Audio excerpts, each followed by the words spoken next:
everyone. I'm Mary Beth McAndrews from Dread Central, and I am very excited because I am here today with Jed Shepard and Trevor Henderson, two of my favorite people in horror. Oh, thank you, And Mary Beth. So and nice. they are here to chat about their new collab, the visual novel Flicker. Hello, everybody. How are Hey, you? good. Hey, good to be here. So excited. Okay, so just to start off, Jed, I'd like to hear from you. What is Flicker? Tell us about it. So the genesis of Flicker is, and this sounds a little bit like Hollywood rewriting, but it's actually true.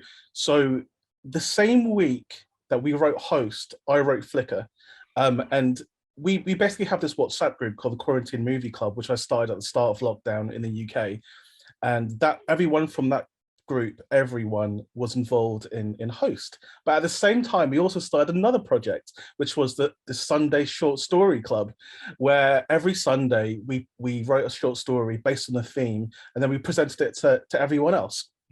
So the very first one, so it was the same week like we wrote Host. The very first one that I wrote was Flicker, and I wrote it because I just wanted to keep creative in lockdown. Obviously, I didn't know what Host was to become. Me and Rob were just about to do a Sam Raimi movie, and that was put on slight hold because of the pandemic. So we were just like, I just want to keep making stuff, creating stuff.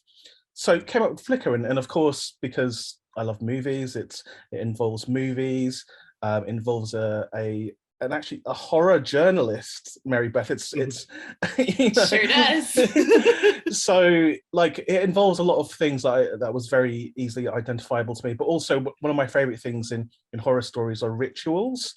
So I'm obsessed with rituals, especially internet rituals, and and you'll see with Flicker, it's kind of based on about 5 different internet rituals smudged into one thing, plus a little bit of added flair. But yeah, I just like creating creepy monsters, and there's only one person that I always go to. This is like actually probably like the 6th or 7th collab that me and Trevor have done, but nobody knows about 5 of them. But it's You're coming. right. It's at least 5 or 6, isn't it? Jeez, we haven't It talked about is. any of them. Yeah. I know, but like, there's only one person that I would go to. There's only one person that manages to manifest these creatures out of my brain, and that's Trevor Henderson. Thank you. That's very kind. Yeah, I love working with Jed every single time. It's always incredible, and his enthusiasm is contagious, and it's just a joy to work with him.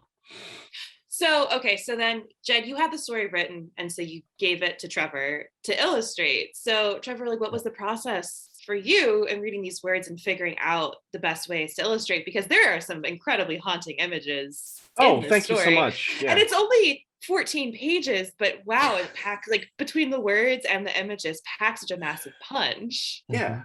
I read it over a couple of times when Jed first sent it over, and then we went back and forth for a little bit before I sent him a list, because we established early on like five illustrations in the cover, I think was what we said, and then I just went through and found what images stood out to me throughout the book, and what would best benefit being illustrated, I guess. And then when I had that little list of like, this is what I'm thinking for the cover, and these are the 5 images, then I just started doing. First we had to actually make the Flicker Man, the main ghost. Yeah. So even before that, I think, now that I'm recalling, we did a bunch of rounds of sketches just trying to get his face correct, to what Jed had in his head. And then when we got that, that's when I did the list of different images, and then we moved forward on that.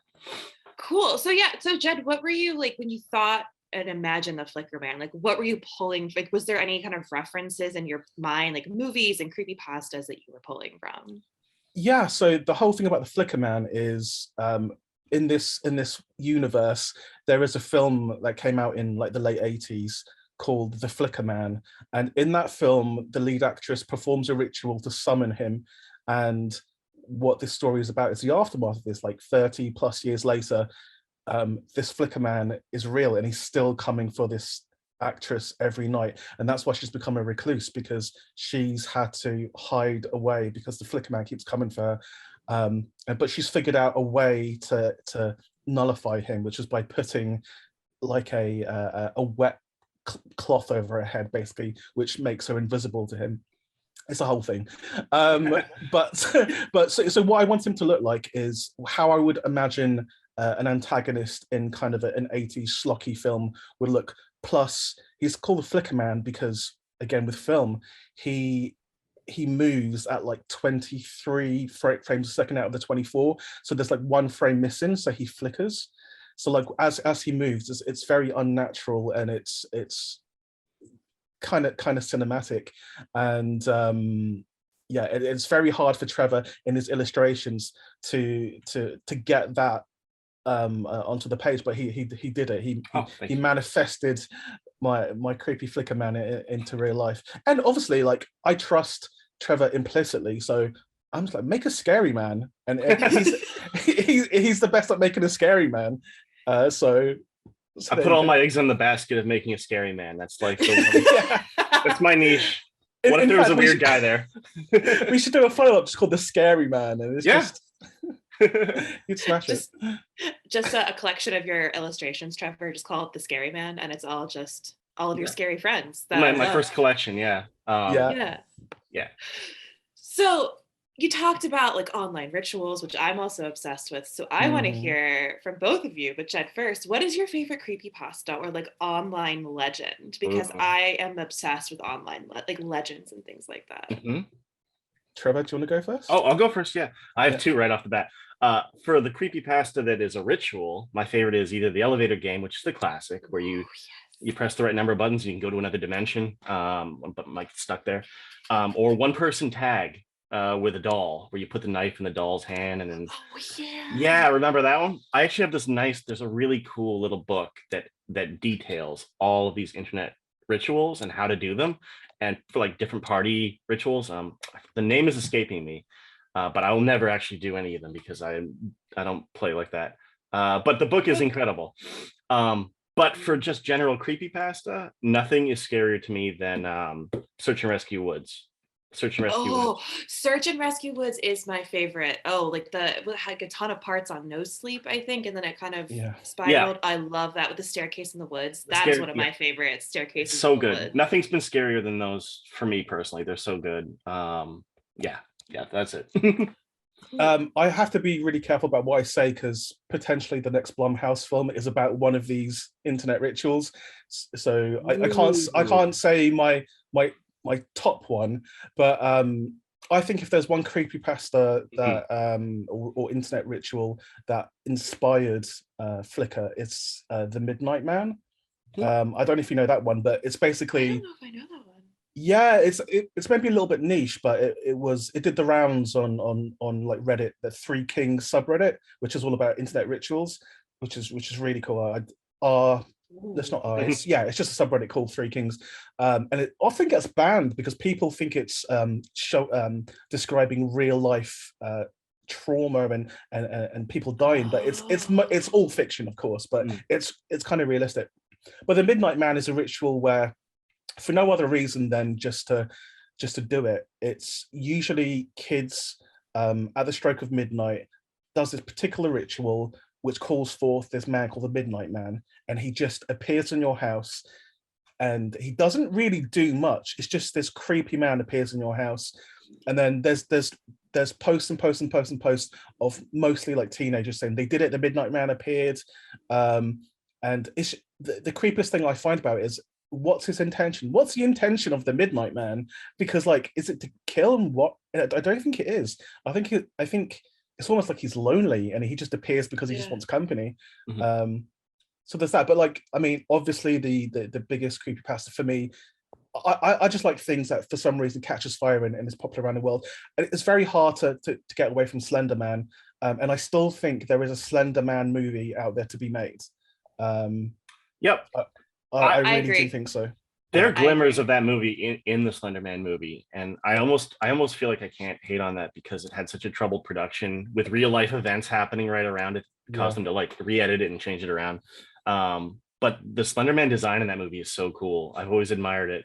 Yeah. The skin skin model the to look like the suit is Yes. such a cool idea. Oh, perfect. So I know, like that's the thing too. I always feel bad not like hating on that movie, and I don't hate on it because I'm like, oh, they were trying to do some really They were cool trying. stuff. Like They really there were. was really something. It's just the story was a little bit weak, unfortunately. But like, I spoke to quite recently to the guys that made that movie, and I'm just like, you had something. You almost did it. It could have been iconic.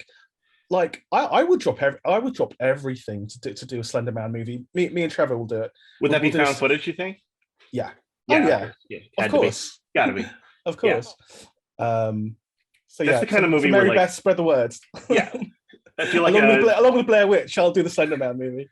Well, it feels like the kind of movie that like 5 years from now, like they'll find like a 3-hour cut of it in a vault somewhere, and it'll actually be like this incredible masterpiece or something. Oh yeah, Slender Man epic that we've all been waiting for. Yeah. If you just look at Marble Hornets on YouTube, just take Marble Hornets, make it into a 90-minute tight movie, 75-minute tight movie. Yeah.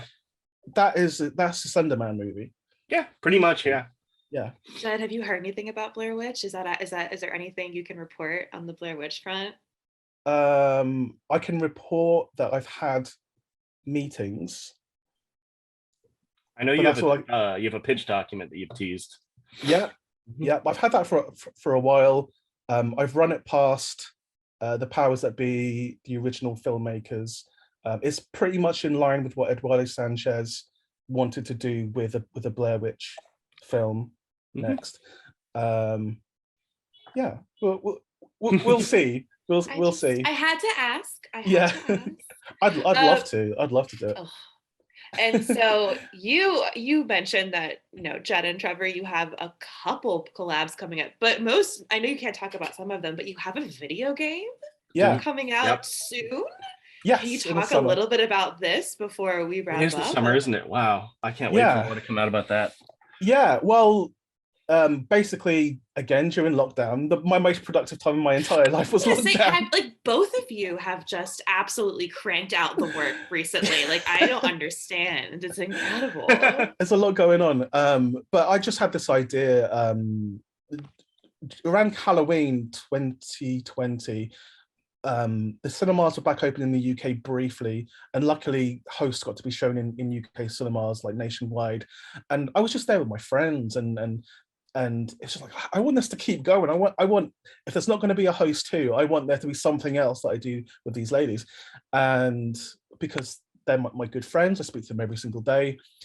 And during lockdown, I was playing a lot of the limited run games, full motion video games. They re-released a lot of the late 90s, early 2000s full motion video games, and I was like, there's such a beautiful charm to these games that people don't appreciate. Like, they're universally panned, but I'm just like, what if I made one? What would that look like? And I was just like, oh, it would have the ladies from Host in it. And this was actually before I mentioned Trevor. I was just like, I would need someone to create a classic antagonist, and only Trevor Henderson could do it. Now, then I said, and someone would need to make it, maybe someone, and I was just reaching at Jim Henson's Creature Shop. And I just met, and then within about a week, I pulled it all together. Like, I found some game developers that wanted to collab. I spoke to Limited Run Games, and I just put it together, not having a single day of game development experience in my entire life. I was just like, I'm going to make this extremely ambitious full motion video game that's about 10 films in one, basically, and just get all the people that I love involved with it. And yeah, but the main thing is this antagonist has to be iconic, because I'd been having meetings with like various different studios, and actually it's actually speaking to A24, and A24 told me, because they have this image of being this cool, like not playing by the rules kind of studio, but what they really want, and I don't know if I'm speaking out of school here, but what they really want is a franchise. They want their own Nightmare on Elm Street. They want their own Freddy Krueger. And that's what they said to me. And so I'm like, okay, so what would an iconic Freddy Krueger type antagonist look like now? What would have to happen for this to kind of exist? So I just thought of this antagonist and her backstory, and then I told it to Trevor, and and then he ran away with it and gave me exactly what I wanted. I'm glad that I was able to get that to you, nail that creature. Yeah. And that's coming out this summer, correct? Yeah. I reckon Hopefully. Ambitiously June, but I reckon August.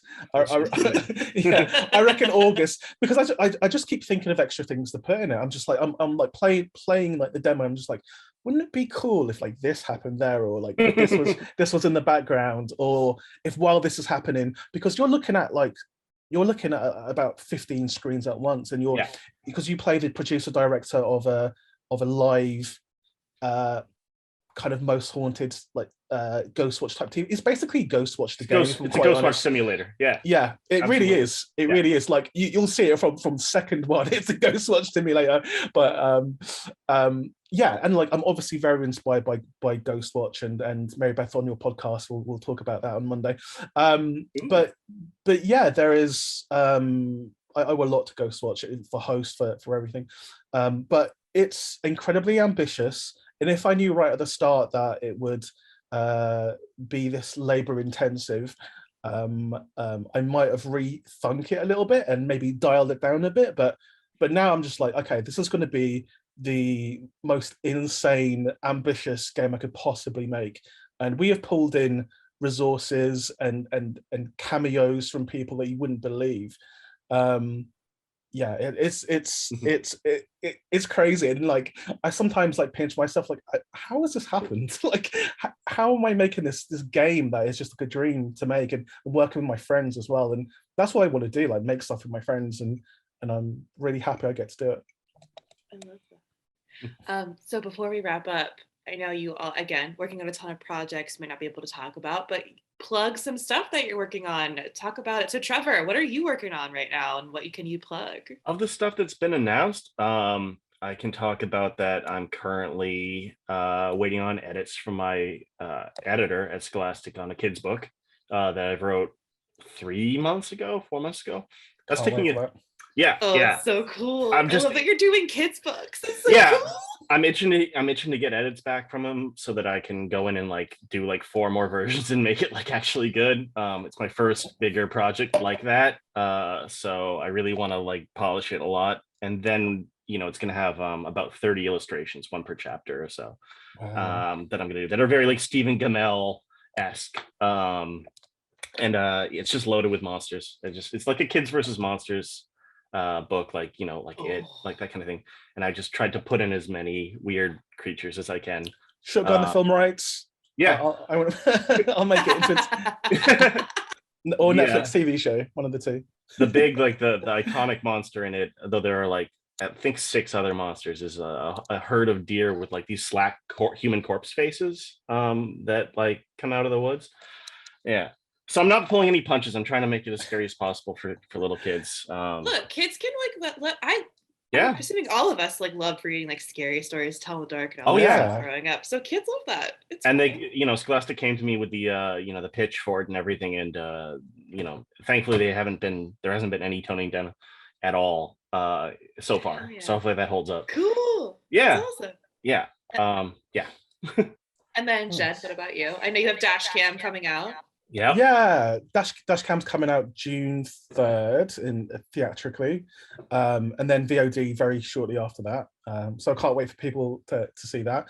And then I directed a segment of Scare Package 2, which again comes out sometime this year. I'm not saying that that is one of the collaborations that we did, but I'm not saying that. And so there's that. I have me and Rob are making a movie with Sam Raimi, which I want hopefully maybe get started this year.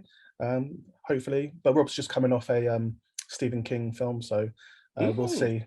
We have 2 more Blumhouse films to make as well, so we'll get around to that at some point.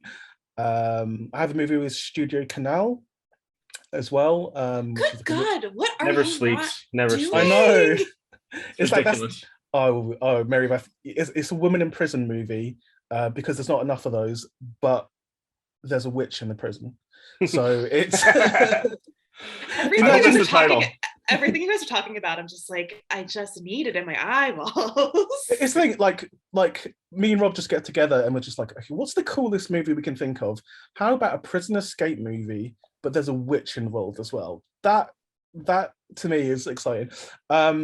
And then there's obviously a whole bunch of stuff that I'm not allowed to talk about, but some really exciting things on the me directing front as well for various different projects. Again, Trevor's involved in all of them, I think. Yeah. And so that's the kind of direction I'm moving in more. Cool. Directing. And I'm also in, I can't say it yet, but I'm involved in quite a big video game that hopefully, which I'm doing after Ghosts, which is, when it's announced, I think it will blow people's minds. I was like, what's that? And like, oh yeah, that's what it is. Yeah. Right. Ooh, yeah, that's gonna. Just dangling it's a big one. in front of that me. is a big one. That's a really big one. People are gonna lose it for that one. Yeah, and I know. Oh yeah, and the Blair Witch Project as well. That's bad, but no, not really. And like, we're manifesting. We're just gonna manifest it. We're gonna keep saying it until it's true. Exactly. But I'll tell you one thing that will interest you, Mary Beth. There is a lot of people out there who are trying to get found footage films made, because found footage films are still much maligned, even in horror circles.